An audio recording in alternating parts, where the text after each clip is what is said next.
السلام عليكم البنات، كي راكم؟ ان شاء الله تكونوا بخير وانتم تشاهدوا في هذا الفيديو. في الحقيقه ما كنتش باغي ندير هاد الايام، مانيش باغي ندير فيديو بما ان القناه يعني حبست لي وداو لي الادسنس والتفعيل راح لي. المهم الحمد لله على كل حال. ما كنتش حابه كاع ندير لي فيديو مي بما انه كاين ظرف طارئ اللي هو كما سمعنا باللي فرنسا راه فيها البق، وهذا بلاء من عند الله سبحانه وتعالى.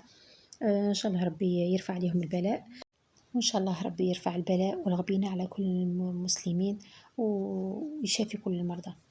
المهم بغيت نقول لكم باللي هاد الأعراض نتاع البق روماركيتها للأسف، روماركيتها فيا، يعني خرجوا فيا. حسيت بحاجة قرصتني ومشي ناموس، باسكو انا جينيرالمون ما عنديش ناموس في الدار الحمد لله.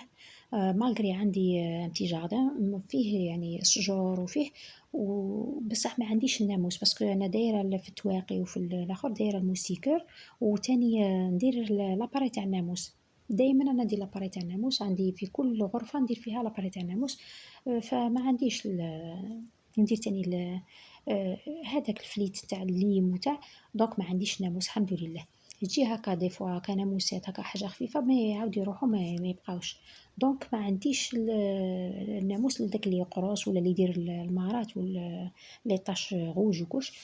المهم هادو الايام عندي البارح واليوم روماركيت باللي جاوني واحد لي طاش وعندي قريص، يعني حاجه تقرصني موراها تنتفخ، ديري انتفاخ صغير، ومن بعد نحس بواحد الحريق وواحد يعني حاسه روحي باغيه نحك ونصيب نحك بخدمي ولا بسكين ولا نبغي نحك بزاف.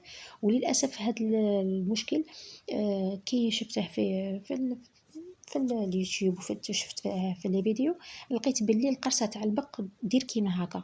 فيريفيت انا عندي في الدار، فيريفيت كاع الفراش تاعي، فيريفيت عند هذوك الطيات، عندي الكفة، عندي الانتناء تاع القش تاع الفراش تاع الاخر. الحمد لله ما عنديش ما كاش بق. مي شكيت في الجاردن، شكيت البق راه في الجاردن في الحشيش، في في الوراق، في الاغصان، شكيت فيه. باسكو كنت مجمعه في الحوش. في الدار ما عنديش، مي في الحوش آه، نقزوني ومشي ناموس، باسكو النقزه تاع الناموس انا ما ديرليش كاع كيما هكا. نقزوني، والنقزه تاع الناموس من بعد كي تبرالك تبقى لك هذيك المره تاع الناموس، هذيك الحموريه صغيره. مي هذه لا، هذه دارت لي حكا ودارت لي دي بلاك. وكما قلت لكم انا دائما نستعمل لاباري تاع الناموس في البيوت تاعي، وعمري ما كان عندي ناموس هذاك اللي يدير هكا دي طاش كبار ولا. ومالغري انا عندي يعني حساسيه في لابو تاعي، عندي فيها حساسيه يعني اي حاجه تبان عليا. وبصح لدرجه دير لي دي بلاك هكا روج وتقعد تحك فيا ونخبشها، يعني عندي الطفار نقبشها بطفاري حتى نحس باللي لابو تاعي سي بون هبرتها. بلا نعبة يعني، ما على بالي بلي هذا خطأ، وعلى بالي بلي الميكروب ينتقل بالطفار في الخبيش ويزيد يفاقم لك الحالة. مي الحريق اللي قبضني ما نجمش نصبر، مستحيل. وعلى حسب ما شفت في لي فيديو عند الناس اللي يقرصهم البق، روماركيت بلي نفس الاعراض. مهما هاد البق يقرص يعني البزوز الصغار الكبار، القرصه تاعه واعره. ونشاكه الله اعلم، يعني نشاكه حتى 90% بلي هذا بق. ماشي تاع الفراش اللي راه في فرنسا ولا باسكو ما كان عنديش في الفراش، مي تاع الجاردة.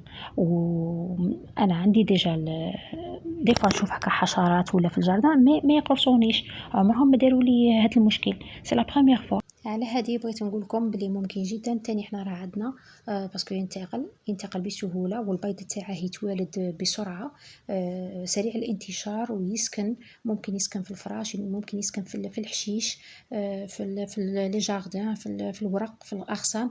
دونك حرزوا رواحكم. الاعراض اللي راهي فيا اعراض تاع بق للاسف. راني شاكة فيه يعني 90%.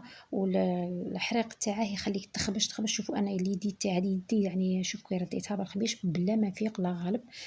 قال لي الطبيب ما تزيديش تخبشي، شوفي تحكمي في روحك. عطاني بوماده وعطاني كومبريمي باش ناكلها تاع الحساسيه، وقال لي بلي الخبيش هو اللي غادي يزيد يفاقم لك الحاله. وشت مام جارتي، يعني ماشي جاره اللي متلاصقه معايا، جاره شويه بعيده عليا، شتها تاني هي في ديسبونسير وعندها نفس المشكل تاعي ونفس الحموريه ونفس الحكه.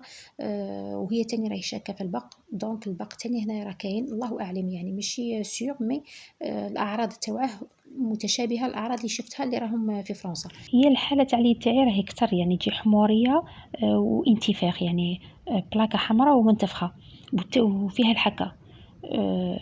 هنا الاضاءه هي اللي راهي خادعتني، والحاله ماهيش تبان كيما هكا، هي راهي كتر، يعني انا ما عرفت كيفاش نصورها لكم. يعني غير الصورة تاع البورطابل شويه عيانة، وهنا كنت يعني كالميتها، كنت ديجا شربت لها كومبريمي ودرت البوماده، كنت درتها في الليل والصباح، علاش بدات تتكالما شويه.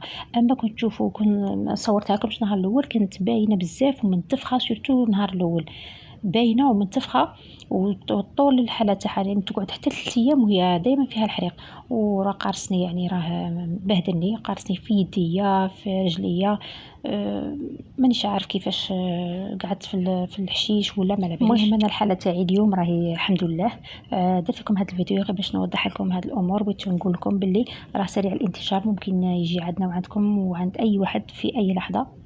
على هذه لازم نحرزوا رواحنا ونحرزوا الاطفال تاعنا، ونطلبوا من ربي ان شاء الله باش يرفد علينا وعلى جميع المؤمنين الوباء والبلاء، ونستغفروا ربي وندعوا لبعضنا. كان هذا فيديو خفيف، بغيت نتقاسم معكم المشكل اللي وقعت فيه، ممكن اي وحده وقعت فيه ما عليها غير تمشي للطبيب باش يعطيها يعني مرهم ومسكنات. الى فيديو قادم ان شاء الله، مع السلامه.